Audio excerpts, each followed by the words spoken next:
Welcome back. All right, so Sunday, we're getting closer to the regular season, and how can you tell? The waiver wire is full. 43 players today.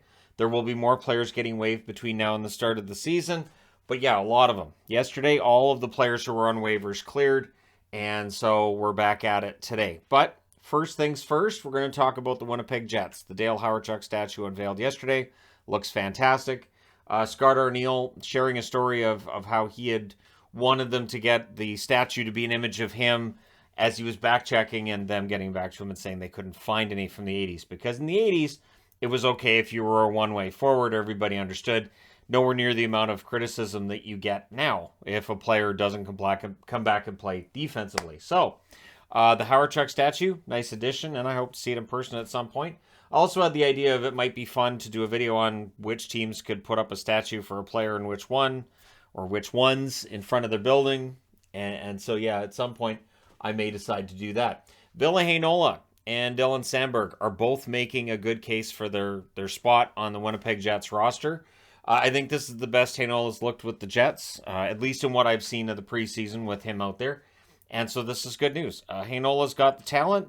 He may finally be in a situation where he can excel, and he can at least be in the top six for the Winnipeg Jets. So that'd be great. The Boston Bruins. Some alarming news here.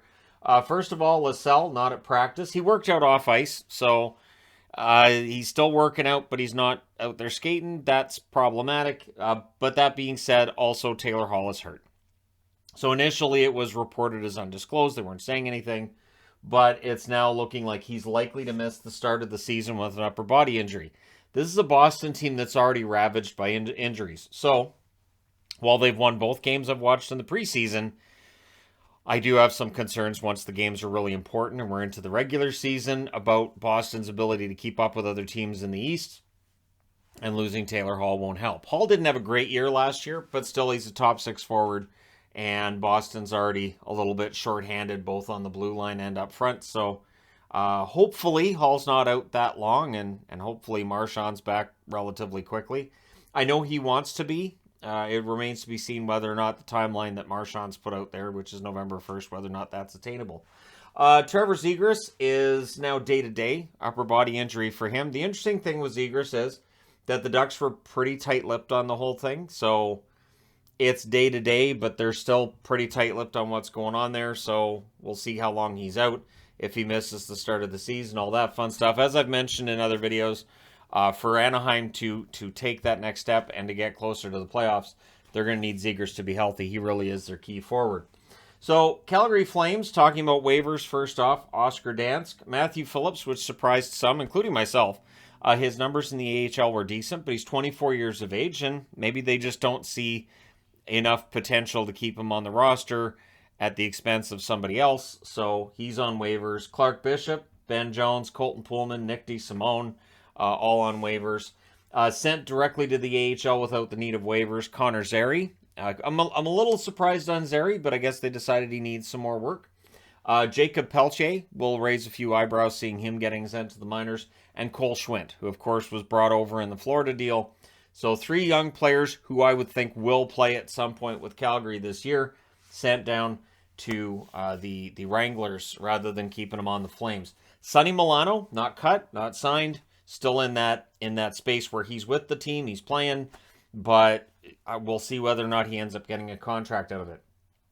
So they haven't said one way or the other. The Oilers made some moves, including waiving Greg McKegg. Bourgault also sent down to Bakersfield, former first-round draft pick, so deciding he needs some time in the AHL. Seattle, they have their Sea Troll mascot. They're also undefeated in the preseason, and they made it look relatively easy through points of this preseason.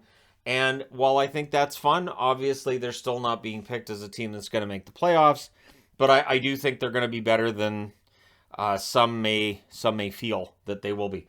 I think that an improvement of 15 plus points is possible for them, if not probable. Remember, they had 60 points last year, so 15 points would be 75. It's nowhere near the playoffs, but it would be a lot better.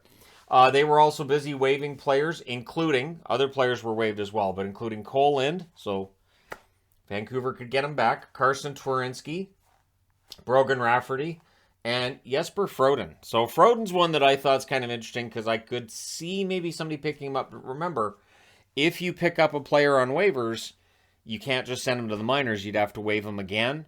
And so that's part of what teams look at when they're looking at the waiver wires. I like that player. However, I don't like him more than my 23-man roster I already have. Most GMs have an idea of what that 23-man roster is going to look like. Even before training camp, I think they have a good idea. And so unless there's somebody on the waiver wire that's going to best one of those 23 players, odds are they don't pick them up. Of course, barring injury, right? So yeah, Seattle, things going pretty smoothly for them thus far. Washington, they've waived Gabriel Carlson, Zach Fucale, Dylan McElrath. We'll see if Fucale draws any interest. I wouldn't think so, but we'll see. Hendrix Lapierre, for former first-round draft pick, he was sent down to Hershey by the Washington Capitals. The Buffalo Sabres waived Malcolm Subban. I could see a team maybe picking up Subban that maybe isn't all that confident in their backup. I get the feeling with Vancouver, they're not confident in their backups right now either. Martin and Silovs have not played very much during the preseason at all. And as I mentioned in the game that I saw, Silovs, a couple of not great goals there. So we'll see whether or not Vancouver might look somewhere as to what they're going to do with their goaltending. It's highly likely. I would think 99.9% chance it's Martin's still their backup to start the season. But it is odd that he hasn't played that much during the preseason.